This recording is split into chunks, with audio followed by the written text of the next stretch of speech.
Well, I was over at Honda this morning, and this afternoon I've come to Yamaha, taking out this, which potentially for me could be the bike most people should get. This is the new Tracer 9 GT for 2025. As you can tell, it is in the kind of dual grey kind of colour. I actually quite like it. We've got the comfort pack or the touring pack, I can't remember what it's called, but we've got the side bags, we've got the back box, rack, there is a back box but it's not on it, comfort seat, and the bigger screen. Well, I'm not going to know what this thing feels like until I jump on it. So let's go and do that. Keyless entry.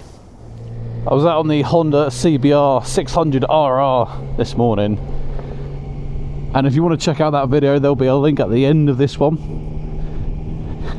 And comfort compared to that, to this thing is like a dream. Ergonomically, it just fits like a T. The pegs are kind of in between my hips and my knees, so there's hardly any bend on my lower half. Yamaha have revised the riding position for 25, and it is extremely comfortable. There's quite a few new extra bits for the GT compared to excuse me, compared to last year. I mean, for me personally, one of the big things was I hated the split 3.5-inch TFT screens. I just think it looked so old and dated, especially when the GT Plus had this lovely big massive colour TFT screen. One thing this doesn't have for the manual gearbox is hill hold control, which is a shame. Anything that's kind of like long distance touring, 2-up luggage capacity, I personally think massively benefits with hill hold control. I use it all the time, even just like this traffic lights right now. If I'm not on the brakes, I'm rolling back. You can get hill hold control, but you'd have to spend an extra £1,000 in getting rid of this clutch lever and getting the YAMT version. So you got to decide, how badly do you want hill hold control? Well, looking at what's between our legs then, at the engine compartment, we have got the CP3 890cc engine, producing 93 Nm of torque and 117 brake horsepower. Now, I feel for the majority of riders out there, those kind of numbers are in the bracket of more than enough. You're never going to be wanting more from your bike. And that's just my personal opinion. The Ducatis out there that have 180 brake in their touring adventure bike, you don't need it, especially if you live in the UK and you do a lot of your riding in the UK. So far, really easy to ride it around town. Throttle response is nice and smooth, and then when you want it to be, it livens up and gets a little bit more aggressive. I am in sport mode at the minute. Mode button is on the right thumb, but you can only change the mode when you're off the throttle. So I was on the throttle back there pushing the button and nothing was happening. Most other bikes you can change the mode, but for it's to then actually activate that mode, you have to then come off the throttle. But yeah, so we've got sport, street, rain, custom 1 and custom 2. And one thing I've noticed is the rider modes are almost back to front, because it goes sport, then street, then rain, and then custom 1, custom 2. I don't know about you, but me personally, I want the least power, i.e. the rain mode at the bottom, then street, then sport, and then custom 1, custom 2. The problem is you have to cycle through them all. You can't just go up or down in the menu. Handling, it flicks side to side, super easy. The bike feels really light, low center of gravity. It just dips from side to side really, really well. That's what I'm saying. I think this could be the main bike most people should get. You could strip this bike down, take the bags off. If you wanted, you could probably put a short screen on and have this as a comfortable Sunday weapon without the need to buy an MT-09. But then you want to go touring, you want to go around Europe, you whack on the bags, put on your large touring screen, and you're away. You're then in sensible touring mode. One thing I do like, the windscreen is fully electronic as well. So you go into the menu and then you just use the joystick on the left hand side to go up or down. So that's now in its lowest position, and the wind's hitting me kind of about the eye level. It's a little bit noisy on the old helmet, and then move it all the way to the top. And I mean, the wind is probably above my head, and it's kind of just about hitting me on the sides. And then you get into the twisties,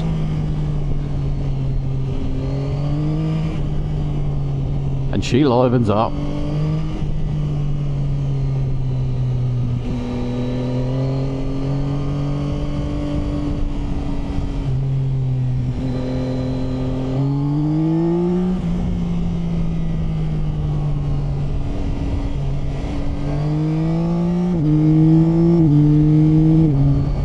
quick shifter is beautifully smooth.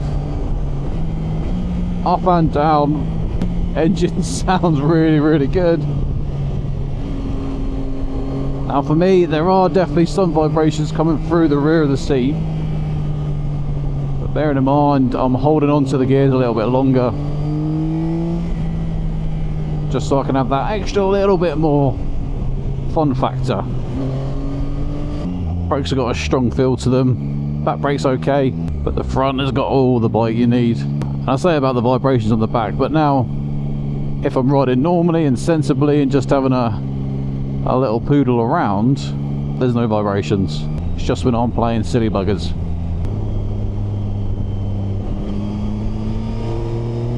Suspension at the minute is pretty bouncy.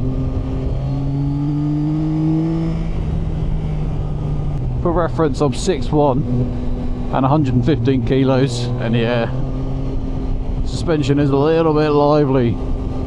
And then you calm it all back down, put it on cruise control, and just chill out.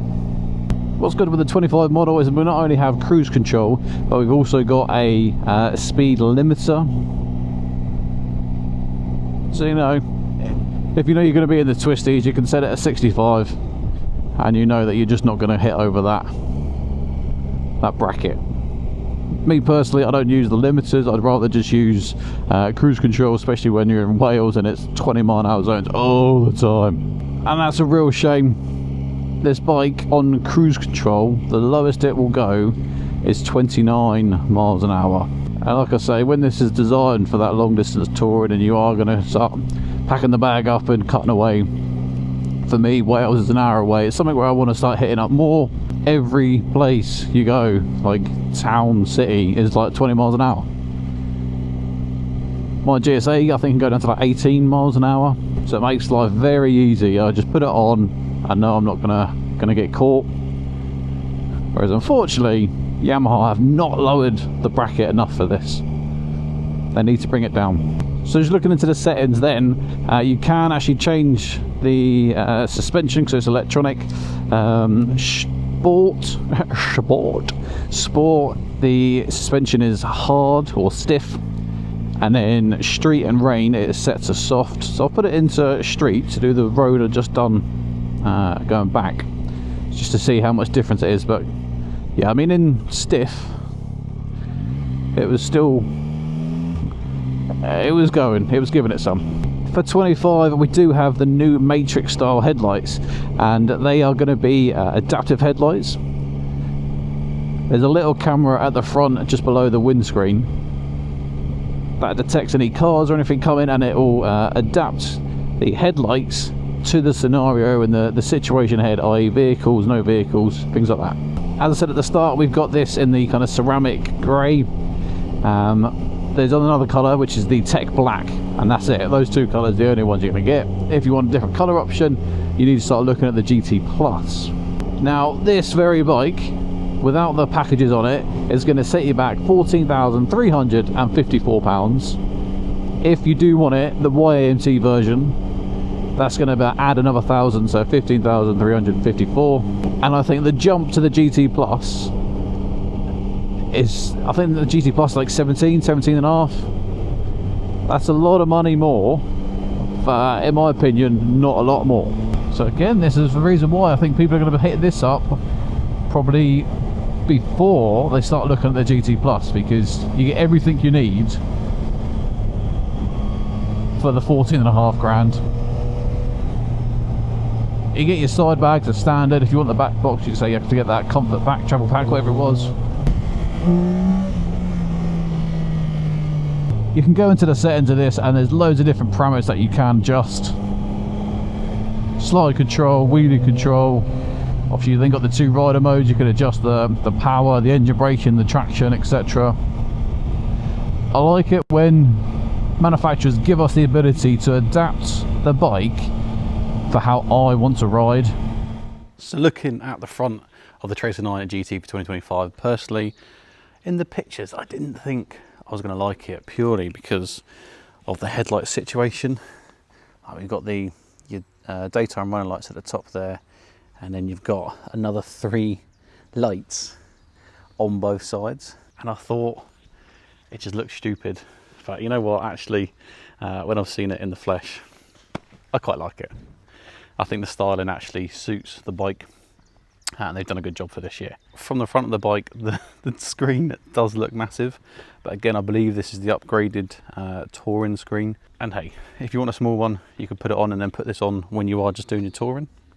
Each their own though. Personally for me, I'd rather have a big screen and comfort behind whilst I'm riding and no buffeting than have it look good for someone else. Keyless entry for obviously the start in the bike, fuel cap, and also the luggage. You can see here it says release at the top, and then the bottom button says open. You literally just push that to open it. You can do it by the actual key if you don't want it on the wireless system. And what's cool, on the left hand side of the bike under the seat, you've got the lock button. So that is now those side cases locked. Won't do anything. The key has to be within range. Push the unlock button, and there you go. Now, one of my questions to Ryan, salesman at Branson's, was if I've had it unlocked and I've used the panniers and I forgot to press the lock button and I've ridden away, do the panniers lock or do they say unlocked? He didn't know. Well, luckily for me, I can inform him that just like your car with the central locking when you drive off and you get to 10 miles an hour and it locks, the same with this system as well. So it doesn't matter if you've forgotten to lock it. When you're at traffic lights after you've been riding, someone can't come along, press it and get whatever they need from it. Action 5, you're a dickhead. As you can see, when you also do press the lock and unlock button, that also locks and unlocks the rear rack release system as well. So they've made the rear subframe slightly longer, giving more comfort and more space to the rider and the passenger. The centre of the tank really does kind of come nicely in to the middle, and then the seat again is nice and thin and then spreads out. So when you are when you are sat on it, your legs can go down rather than being splayed out by having such a big wide seat. This is the comfort seat from Yamaha. It's nice, it's comfortable. My only caveat, well, 2 things with the seat. Whilst I'm riding, there's this little ridge here. Come to me, my little pretty. Hopefully you can see it. This ridge there, which is obviously the back of the seat, I can feel pushing on the top of my bum whilst I'm riding.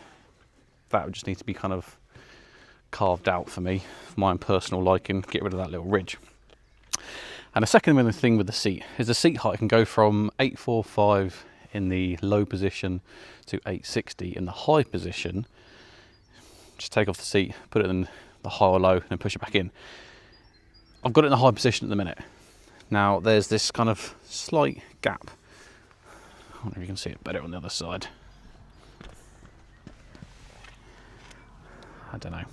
There's a slight gap here, which I don't mind. Obviously, it needs something. It's going to show something between the high and the low position. But the worst part for me, hopefully you can see, is this massive gap. I mean, it's almost 2 fingers thick of a gap. I can put my hand in there when the seat is in the high position.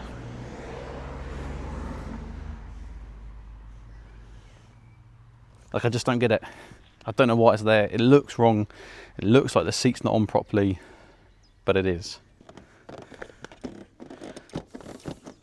And also, it's kind of like on a pivot point, it's almost like it's not on properly, but me and Ryan spent a good 5 minutes and another look on Google to make sure it was on properly. But then it wobbles and it squeaks. You tell me if that's normal. Apparently it is. Well, not necessarily normal, but that's the way it's been designed. I don't like it. Sorry, Ryan. But one thing I do know is Zoe is going to love this rear seat. It's nice, big and wide, and looks comfortable. We will do a 2-up review on this. We've done one on the GT Plus last year, and you guys enjoyed that, so we'll definitely get out and do it again. For me, I like that you've got the ability to have this in the manual or the YAMT version. What I don't like is the new GT Plus, you can only get it in the YAMT. I don't know why they've done that. Give us the options. Like, don't force me down one route, don't force me to automatic, don't force me to an electric. Give me the option. Now we've got a massive 7-inch screen. I really like it. It's clear. There's a lot of different, there's 3 different themes. You can, steady. There's 3 different themes you can pick from.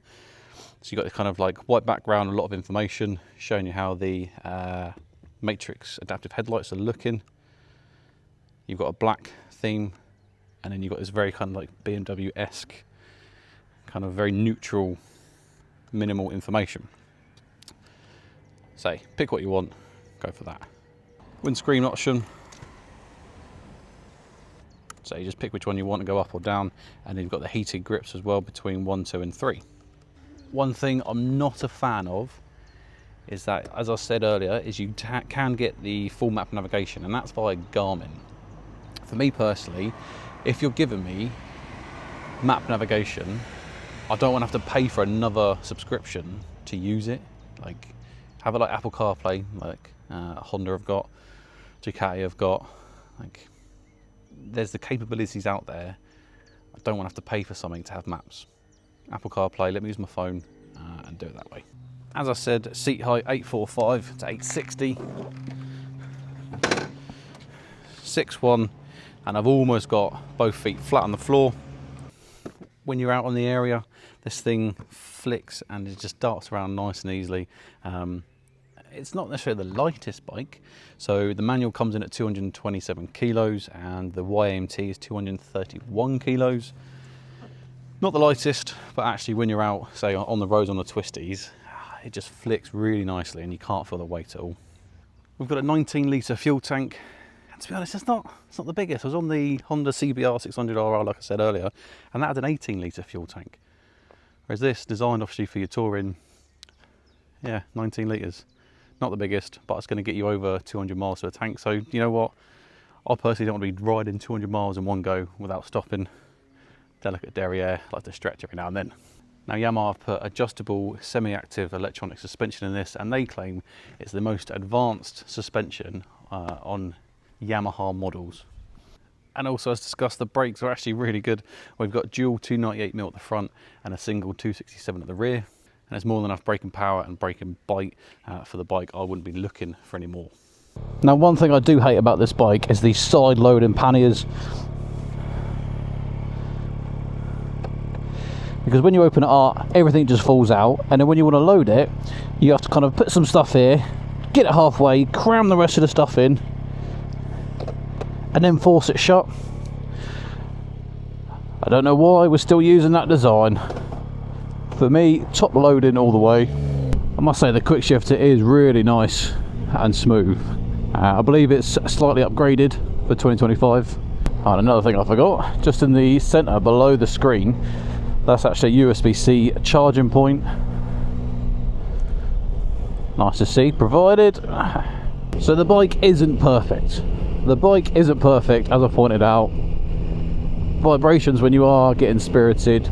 The little lip at the seat that kind of pushes into my back, or my bum, sorry, should I say. The massive gap the seat leaves when it's in its highest position. The fact that cruise control can't go down to 20 miles an hour. Some of those that you could change, some of those points you can't. So you kind of got to decide if the ones that you can't change you can live with, and if you can live with them, then this is a fantastic bike. Great engine, handles really, really well. It's comfortable. Comes with the bags as standard, so you don't have to spend a little bit more if you don't want to. And yeah, the price point's not bad. Not bad for nowadays. Even when you look at Ducati and some of the others, for their top tier touring road adventure bikes, you're talking 20 to 28 grand. Whereas you could buy this and then buy yourself an off-roader and still have change. Don't forget, if you do want to come and test ride one of these, head on over to Branson's and Yeovil. So again, thank you very much for them for lending me this, because without those guys I wouldn't be able to have a channel taking up people's bikes.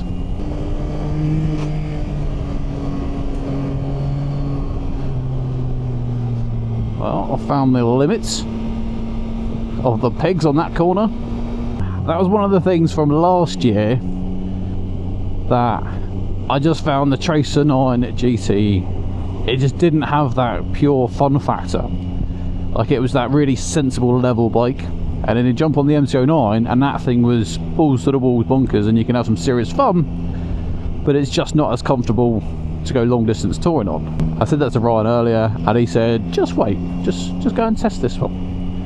And I tell you what, he's right. They've done something.